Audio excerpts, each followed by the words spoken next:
60 Minutes Overtime. On starboard. This week on 60 Minutes, we ride shotgun with an elite Coast Guard unit that runs search and rescue missions off the coast of Washington in an area called the Graveyard of the Pacific. This inlet is a dramatic place. It's at the mouth of the Columbia River. When it empties out into the Pacific Ocean, it meets the waves coming all the way across the Pacific from Asia. And when they meet, they collide. And it creates an area of chaos. The water is churning. Probably should have squared up to that one, but on the bow, guys. To become the elite of the Coast Guard, to become a surfman, these men and women train at this treacherous inlet, and we wanted to be a part of it. We wanted to see how they do what they do. We had to test a dry suit. And the whole idea is to stave off hypothermia if you are to fall in. Yeah, we'll sit in there for about 15 minutes. And, 15 minutes, huh? Yes, sir. We'll make sure that there's no leaks and that you're fully dry. So we got into the Columbia River for about 15 minutes. So far so good, except my hands are freezing. Life jacket It down, was February. The air was cold. The river was cold. Oh, the things I do for my job. I had no protection on my hands, and I'll tell you, my hands were freezing, but the dry suit kept my body relatively warm.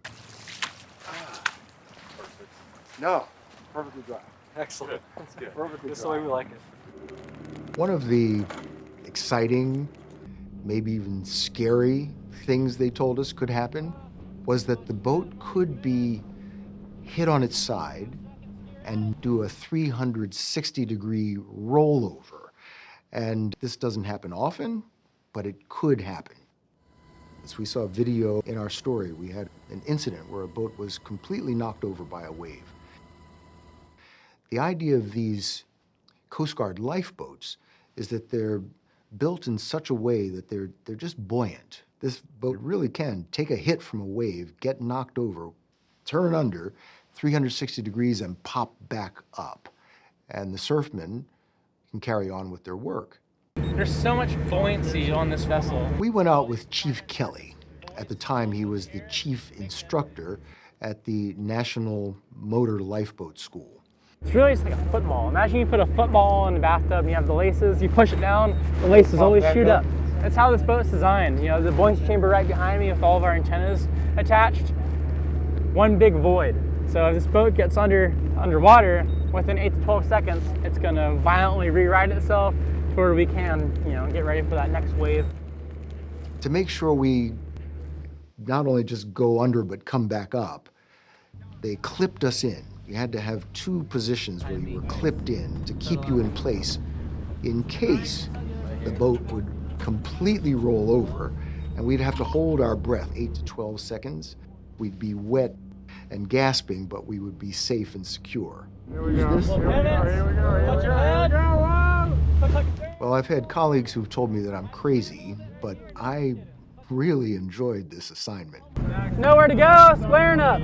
When they see that there's a wave coming and this wave has the potential to knock the boat over, they do something called squaring up, charge into the wave. And you're pushing through it and you end up going way up onto the top of this wave. You look up and all you see is sky. And then once you get over the crest of the wave and you're looking straight into the water and you're just being bounced and pushed around, and it really is the most incredible roller coaster you could ever imagine. Chief Kelly was incredibly calm in the middle of all of this watery chaos. He's steering this boat through waves coming at him from every possible angle. Waves are all over the place.